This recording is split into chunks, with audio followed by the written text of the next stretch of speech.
할렐루야.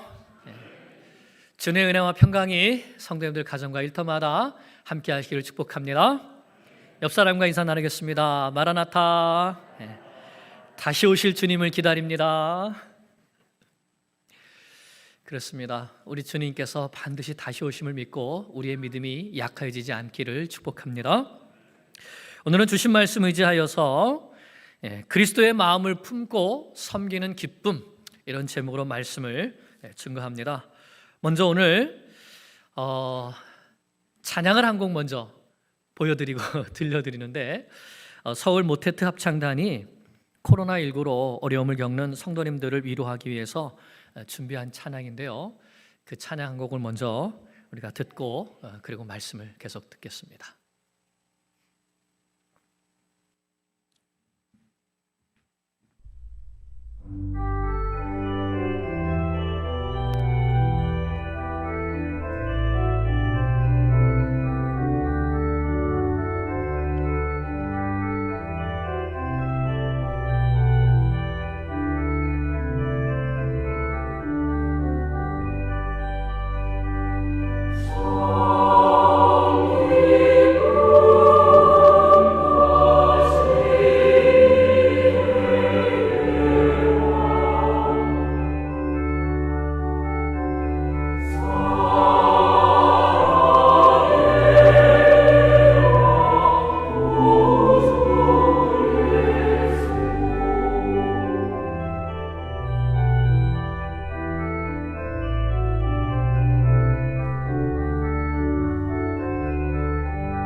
이 곡은요, 10살 때 부모님을 잃어버리고 예수님만을 인생의 참 기쁨과 소망의 근원으로 삼고 음악을 통해서 하나님께 봉사하는 데 자신의 삶을 다 바쳤던 바하가 작곡한 예수 우리의 기쁨이라는 곡입니다. 이 곡의 가사를 다시 한번 읽어드리고 싶은데요, 예수님은 나의 참 기쁨이시요 나의 마음의 위로와 소망 되시도다. 예수님은 나의 모든 고난을 막으시고 그분은 나의 삶의 참 힘이 되시도다. 나의 눈에 즐거움과 참 빛이 되시고 나의 영혼의 참 보배와 기쁨 되시도다. 그러므로 나의 마음과 나의 시선은 결단코 주님을 떠나지 않겠나이다. 아멘. 12월이 되면 우리들의 마음이 왠지 설레이죠.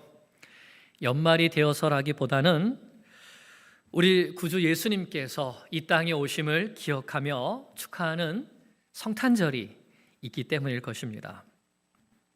예수님께서 이 땅에 오심은 모든 인류에게 참 기쁨을 주시기 위함이었습니다. 예수님께서 태어나셨을 때 천사들은 양떼를 지키던 목자들에게 이렇게 말합니다.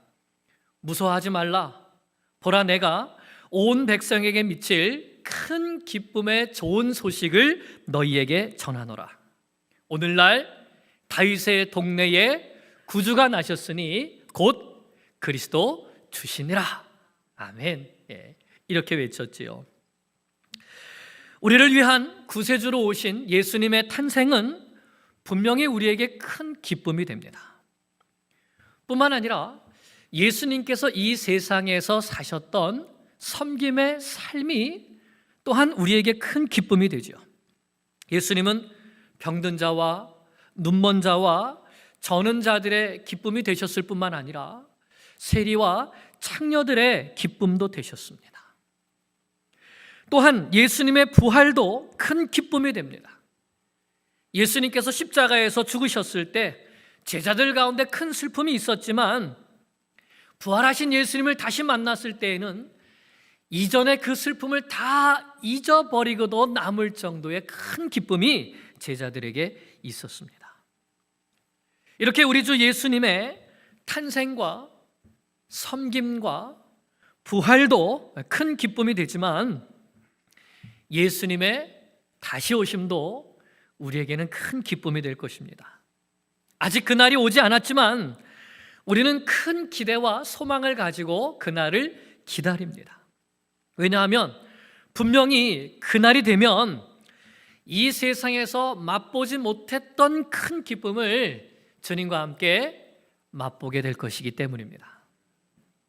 예수님은 오늘도 자기에게 나오는 모든 자들에게 기쁨을 주시는 참 기쁨의 근원이십니다.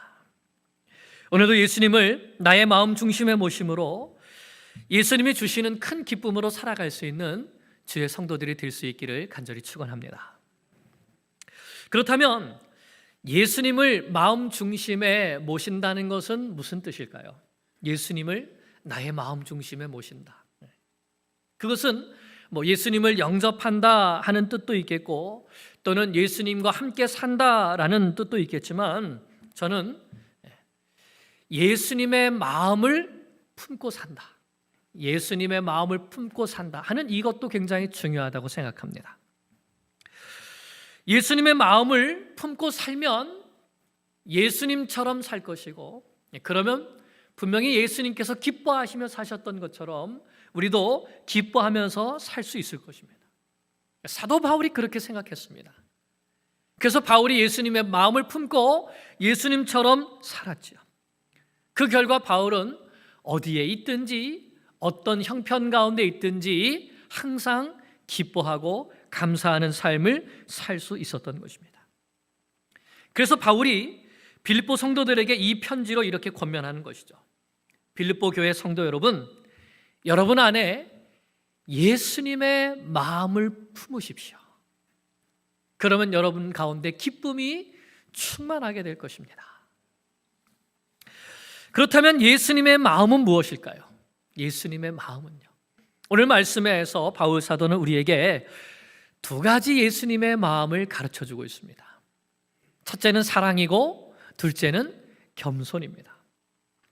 먼저 1절 2절을 보면 그러므로 그리스도 안에 무슨 권면이나 사랑의 무슨 위로나 성령의 무슨 교제나 긍휼이나 자비가 있거든 마음을 같이 하여 같은 사랑을 가지고 뜻을 합하며 한 마음을 품으라고 말합니다.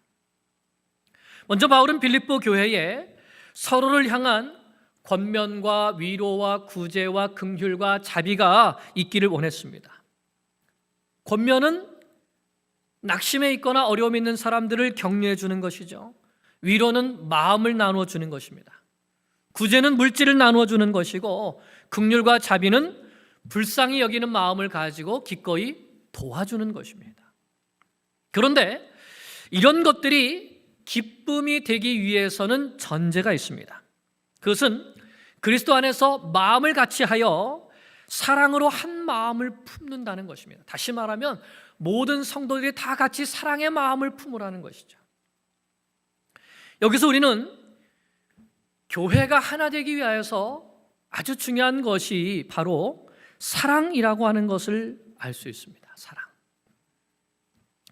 지난주 수요일에 우리 피택 안수 집사님들 또 피택 권사님들과 함께 사랑에 대해서 공부했습니다. 우리는 요한계시록 2장에서 예수님께서 에베소 교회에 주신 말씀을 통해서 예수님께서 교회 안에 사랑이 있는가 없는가, 이것을 굉장히 중요하게 보신다는 사실을 깨닫게 되었습니다. 당시 에베소 교회는요, 이 요한계시록을 쓸 당시가 AD 90년에서 100년 사이쯤이 되니까 그 당시 에베소 교회는 외부의 핍박과 또 내적인 시련이 있었습니다. 밖에서는 로마의 박해가 있었지요. 그래서 예수님을 믿으면서 살기가 쉽지 않았습니다. 또 안으로는 여러 이단들이 나타나서 온전한 진리를 붙들고 믿음을 지키는 것 또한 쉽지 않았던 것이죠. 이러한 상황 속에서 예수님은 에베소 교회가 수고하고 인내하며 믿음을 지키고 또 거짓 사도들과 이단들을 분별하여서 쫓아내므로 진리에 굳게 선 교회가 된 것을 칭찬하셨습니다. 그런데 예수님은 한 가지를 무섭게 책망하셨습니다. 그것은 바로 내 처음 사랑을 버렸다 하는 것이었습니다. 내 처음 사랑을 버렸다. 예수님에 대한 복음을 듣고 그 십자가의 사랑에 감격하여서 순수하고 거짓 없고 뜨겁게 주님을 사랑했던 그 사랑, 또한 그 사랑을 가지고 이 복음을 함께 듣고 함께 믿어 주 안에서 형제요 자매가 되어서 그들을 향해서 서로 아낌없이 나눠주며 돌보아 주었던 그 서로를 향한 사랑, 그 사랑이 없어졌다는 것입니다. 핍박을 이겨내고 진리를 지키기 위해서 인내하며 경건한 삶을 살려고 힘쓰다 보니까 어느새 처음 사랑이 없어졌다는 것입니다. 그래서 주님께서 이렇게 말씀하십니다. 내 처음 사랑이 어디서 떨어졌는지를 생각하고 회개하여 처음 행위를 다시 가지라. 그렇지 않으면 내가 내게 가서 내 촛대를 그 자리에서 옮기리라.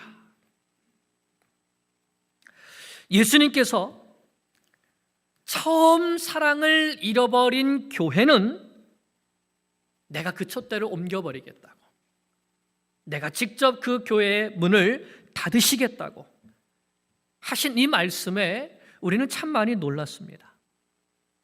그러면서 우리 자신을 돌아보게 되었죠. 나는 주님을 향한 처음 사랑을 굳게 지키고 있는가? 나는 성도를 향한 처음 사랑을 아직도 가지고 있는가? 목사가 되려고 할 때에 가졌던 주님을 향한 사랑과 교회를 향한 그 처음 사랑을 나는 아직도 가지고 있는가? 하나님께서 교회의 장로로 부르시고 세우시고 권사로 안수집사로 세우시고 부르셔서 하나님의 교회를 세우실 때에 주님을 사랑하는 마음으로 내가 이 직분을 받겠다고, 성도를 사랑하는 마음으로 내가 섬기겠다고 했던 그 처음 사랑을 가지고 있는가 하는 것입니다. 바울은 이 사랑의 마음이 바로 그리스도의 마음이고 빌립보 교회 성도들 모두가 이 사랑의 마음을 품고 있을 때 무슨 권면을 하고 위로를 하고 구제를 하고 긍휼과 자비를 베풀든지 그 안에 그리스도의 사랑이 넘침으로 말미암아 큰 기쁨이 넘치게 됨을 말씀하고 있는 것이죠. 사랑하는 여러분, 여러분 안에 이 처음 사랑이 있습니까? 예수님께서 에베소 교회를 책망하신 것처럼 나도 혹시 이 처음 사랑을 잃어버리지는 않았습니까? 어디에서 떨어졌는지, 어떻게 하다가 잃어버렸는지 우리 자신을 돌아보면서 우리 가운데 먼저 하나님을 향한, 우리 주님을 향한 그 처음 사랑의 마음과 성도를 향한 그 처음 사랑의 마음이 회복되어서 주 안에 큰 기쁨을 누릴 수 있는 우리 교회가 될 수 있기를 간절히 축원합니다. 둘째로 바울은 겸손한 마음이 바로 예수 그리스도의 마음이라고 하고 있습니다. 3절에서 4절 말씀을 보면 아무 일에든지 다툼이나 허영으로 하지 말고 오직 겸손한 마음으로 각각 자기보다 남을 낮게 여기고 각각 자기 일을 돌볼 뿐더러 또한 각각 다른 사람들의 일을 돌보아 나의 기쁨을 충만하게 하라 말씀합니다. 여기서 바울은 오직 겸손한 마음을 가지라고 말씀합니다. 겸손한 마음을 가지라. 그러면 겸손한 마음이란 어떤 마음일까요? 바울은 이 말씀에서 네 가지를 우리에게 가르쳐 줍니다. 첫째는 무슨 일을 하든지 다툼으로 하지 않는 마음이 겸손한 마음입니다. 여기서 다툼은 이기심과 경쟁심에서 나오는 분파주의를 말하는 것입니다. 우리가 1장 15절에서 복음 전파도 투기와 분쟁으로 하는 것을 우리가 보았죠. 그런데 중요한 것은 이런 다툼으로 하는 일에는, 경쟁심으로 하는 가운데는 기쁨이 없다는 것입니다. 둘째는 허영으로 하지 않는 것입니다. 여기서 허영이란 내 자신을 실제 나보다 더 높게 생각하는 것입니다. 과대망상이라고 하죠. 그래서 내가 더 잘났지, 내가 너보다 더 잘났지 하는 이런 마음을 가지고 내가 잘났으니까 잘나 보이게 하려는 마음에서 하는 모든 행동들이 허영입니다. 이렇게 다툼과 허영은 겸손한 마음이 아닌 것이죠. 그러므로 자꾸 내 주변에서 다툼이 있고 또 내가 자꾸만 남에게 무언가를 보여주기 위해서 하는 허영이 있다면 나는 예수님의 마음을 갖고 있지 않는 것입니다. 셋째로 겸손한 마음은 나보다 남을 더 낮게 여기는 것입니다. 낮게 여긴다는 말은 위에 솟아있다, 뛰어나다, 능가하다 이런 뜻을 가지고 있습니다. 그러니까 허영은 다른 사람보다 내가 더 낫다, 더 높다라고 생각하는 거지만 반대로 남을 더 낮게 여긴다는 것은 다른 성도가 나보다 더 능력이 있고 더 뛰어나고 더 탁월하다는 믿음을, 그런 마음을 가지라는 것입니다. 다른 사람이 나보다 더 낫다고 생각할 때에 우리는 비로소 내 자신을 낮출 수가 있는 것이죠. 넷째로 겸손은 내 일만 돌아보지 말고 다른 사람의 일도 돌아보는 것이라고 했습니다. 여기서 돌아본다는 말은 깊은 관심을 가지고 주의 깊게 기울여 보는 것이죠. 이것을 공동번역 성경은 이렇게 번역했습니다. 저마다 제 실속만 차리지 말고 남의 이익도 돌아보십시오. 자기 실속만 챙기지 말고 내 목만 챙기려고 하지 말고 다른 성도가 이익을 얻을 수 있도록, 다른 성도에게 유익이 될 수 있도록 일하십시오, 사십시오, 그런 뜻인 것입니다. 자기 이익을 챙기는 것만 관심 갖지 말고 어떻게 하면 이 일을 통해서 다른 성도에게 유익이 될까, 여기에 관심을 기울이고 그렇게 하는 것이 바로 겸손한 마음이라는 것입니다. 그럴 때 바울은 자기 기쁨이 충만하게 된다고 했습니다. 빌립보 교회 성도들의 마음에 다툼이나 허영이 없고 서로가 서로를 다른 성도가 나보다 더 뛰어난 분이라고 생각하고 내 이익이 아니라 다른 성도의 유익을 위하여서 관심을 갖고 그렇게 일하게 살면 바울 자신에게 기쁨이 충만하게 된다고 했습니다. 그러니 바울에게 그렇게 기쁨이 있으면 그리스도께는 또 얼마나 큰 기쁨이 되겠습니까? 그리고 실제로 그렇게 사는 성도들에게도 분명히 기쁨이 넘치겠죠. 그래서 바울은 이제부터 그리스도의 마음을 품은 사람, 사랑의 마음을 품고 겸손의 마음을 품은 사람의 예를 들면서 설명합니다. 물론 그 첫 번째 예는 당연히 예수 그리스도이십니다. 5절에서 8절은 예수님께서 어떤 마음을 품고 사셨는가를 가르쳐주고 있습니다. 우리 5절에서 8절을 같이 읽겠습니다. 너희 안에 이 마음을 품으라 곧 그리스도 예수의 마음이니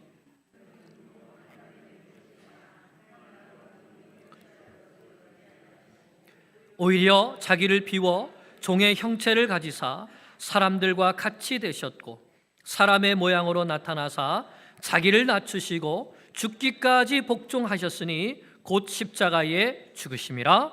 아멘. 여기서 바울은 그리스도 예수의 마음을 품으라고 말씀하고 있습니다. 그런데 그 예수님의 마음을 품으라고 하는 것이 그 마음이 어떤 감정이 아니라 행동이라고 하는 것을 우리는 볼 수 있습니다. 여기에 보면 동사들이 계속해서 나오죠. 자신을 낮추고 자신을 내어주고 하는 이런 말씀들이 나옵니다. 예수님은 하나님과 동등된 분이셨지만 자기보다 하나님을 더 나은 분으로 여기셨습니다. 아버지를 더 나은 분으로 여기셨어요. 그래서 예수님은 스스로 하나님의 종이 되기를 기뻐하셨습니다. 뿐만 아니라 창조주이신 예수님이 피조물에 인간의 발 아래까지 스스로를 낮추셨습니다. 창조주가 인간이 되셔서 스스로 죄인들보다 더 낮은 곳으로 가셔서 죄인들을 섬겨주셨던 것이죠. 심지어는 그 죄인들을 구원하시기 위해서 십자가 위에 자신의 생명을 내어주시기까지 했습니다.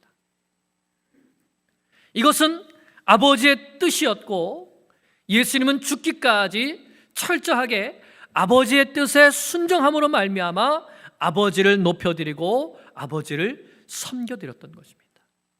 이것이 바울이 말하는 예수님의 마음입니다. 철저하게 자신을 낮추셔서 아버지를 높여드리고 아버지를 섬겨드리고 죄인들을 높이고 죄인들을 섬겨주신 모습이었던 것이죠. 그러므로 예수님의 겸손은 행동하는 겸손이었습니다. 행동하는 겸손이었어요. 그랬을 때 하나님께서 어떻게 해주셨습니까? 9절에서 11절입니다.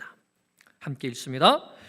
이러므로 하나님이 그를 지극히 높여 모든 이름 위에 뛰어난 이름을 주사 하늘에 있는 자들과 땅에 있는 자들과 땅 아래에 있는 자들로 모든 무릎을 예수의 이름에 꿇게 하시고 모든 입으로 예수 그리스도를 주라 시인하여 하나님 아버지께 영광을 돌리게 하셨느니라. 예수님께서 스스로 자신을 낮추셔서 이 겸손의 마음을 보여주셨을 때에 하나님께서는 예수님을 지극히 높여주셨습니다. 어느 정도로 높여주셨는가 하면 하늘의 천사들이나 땅의 사람들이나 땅 아래에 있는 사탄과 음부의 권세까지 모든 피조물들이 예수의 이름 앞에 무릎을 꿇게 하셨습니다. 모든 입이 예수를 주시라고 시인하게 하셨습니다. 이렇게 하심을 통해서 하나님께서 영광을 받으신 것입니다. 겸손의 마음을 품으신 예수 그리스도의 낮아지심을 통해서 하나님께서 영광을 받으셨고 또한 예수님께서도 가장 높여지시는 영광을 받으신 것입니다. 이렇게 예수님께서 보여주신 것이죠. 행복은 높아진 마음에 있지 않다는 것입니다. 기쁨은 자신을 높이려는 것에 있지 않고 오히려 자신을 비우고 스스로 낮아져서 자신을 죽음에 내어주는 데까지 섬길 때 바로 그 겸손의 섬김 가운데 진정한 기쁨이 있다는 것입니다. 그리고 하나님의 인정과 칭찬과 상급이 있습니다. 그러므로 주님께서 말씀하시는 것이죠. 너희도 나와 같은 마음을 품어라. 사랑의 마음, 겸손의 마음을 품어라. 그러면 내 기쁨이 너희 안에 있어. 너희 기쁨이 충만하게 될 것이다 말씀하십니다. 여러분, 이것이 우리가 큰 기쁨을 누릴 수 있는 비결입니다. 예수님의 마음을 품고 예수님처럼 사는 것입니다. 예수님처럼 겸손한 마음을 가지고 스스로 낮아져서 사랑을 실천하며 사는 것이죠. 이것은 어려운 것이 아닙니다. 다른 사람을 인정해주고 다른 사람을 존중해 주는 것이죠. 스스로 나를 낮춰서 예수님의 사랑을 가지고 그 사랑으로 다른 사람을 섬겨주는 것입니다. 그러면 기쁨이 충만하게 될 것이라고 약속해 주셨습니다. 뿐만 아니라 하늘의 칭찬과 상급도 얻게 될 것입니다. 바울은 이것을 너무나도 잘 알았죠. 그래서 12절에 보면 내가 너희와 함께 있을 때뿐만 아니라 지금 내가 없을 때 오히려 이 말씀에 더 복종하여서 두렵고 떨림으로 너희 구원을 이루라고 말씀하고 있습니다. 그리고 이렇게 예수님의 사랑과 겸손의 마음을 품고 살고자 하는 소원을 하나님께서 너에게 주실 텐데 그 하나님의 기쁘신 뜻을 반드시 이루어 드릴 수 있도록 원망하지 말고 다투지 말고 빛의 자녀들처럼 살아가라는 것이 13절에서 15절 말씀입니다. 그리고 자신도 끝까지 그렇게 살아갈 것을 그 다음 말씀에서 계속 말씀하고 있죠. 다짐하고 있습니다.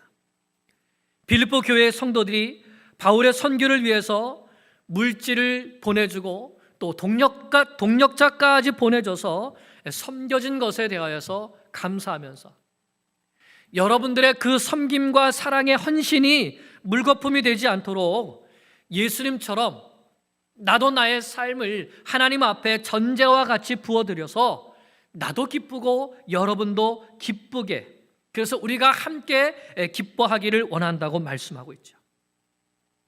한마디로 나도 예수님의 마음을 품고 하나님을 기쁘시게 하기 위하여서 나의 모든 삶을 전제로 부어드리면서 살아갈 테니까 여러분도 그렇게 살라는 것입니다.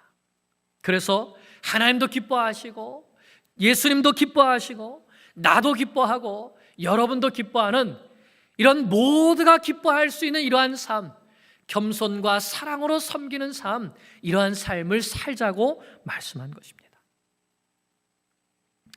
그리고 바울은 그렇게 사는 사람이 자기뿐만이 아님을 말합니다. 디모데도 그렇게 살고 여러분들이 파송해준 에바브로디도도 그렇게 산다고 말씀하죠. 먼저 21절, 22절을 보면 사람들이 다 자기 유익을 구하고 그리스도 예수를 위해서 살지 않는데 디모데는 그렇지 않았다고 말씀합니다.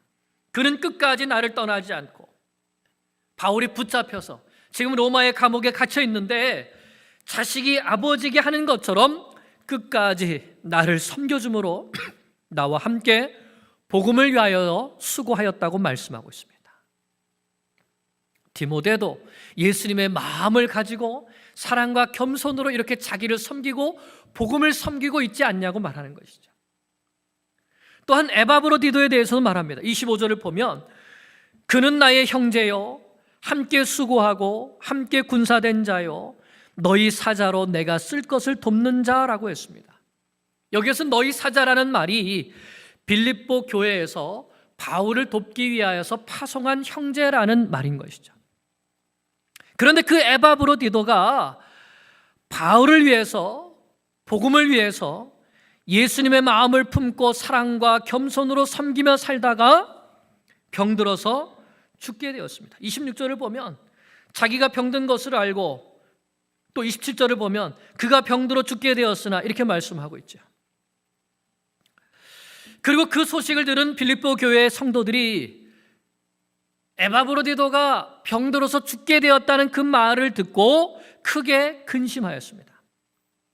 또 빌립보 교회 성도들이 자기 소식을 듣고 근심한다는 그 소식을 듣고 에바브로디도도 근심했고 바울도 그 모습을 보면서 근심했다는 것이 그 마음입니다. 그 다음 말씀들이에요. 예수님의 마음을 품고 겸손과 사랑으로 섬기다가 병들어서 죽게 되었으니 이를 어떻게 하나? 모든 사람에게 근심이 되었구나. 그런데 여러분, 어떤 일이 일어났습니까? 그때 하나님께서 일하셨던 것이죠. 27절을 보면 그가 병들어 죽게 되었으나 하나님이 그를 긍휼히 여기셨고 그뿐 아니라 또 나를 긍휼히 여기사 내 근심 위에 근심을 면하게 하셨느니라. 아멘. 하나님께서 일하 주셨습니다. 하나님께서 에바브로디도를 긍휼히 여겨 주셨습니다. 또 그를 보면서 근심하는 바울도 긍휼히 여겨 주셨고, 또한 그를 파송했던 빌립보 교회 성도들도 긍휼히 여겨 주셨습니다.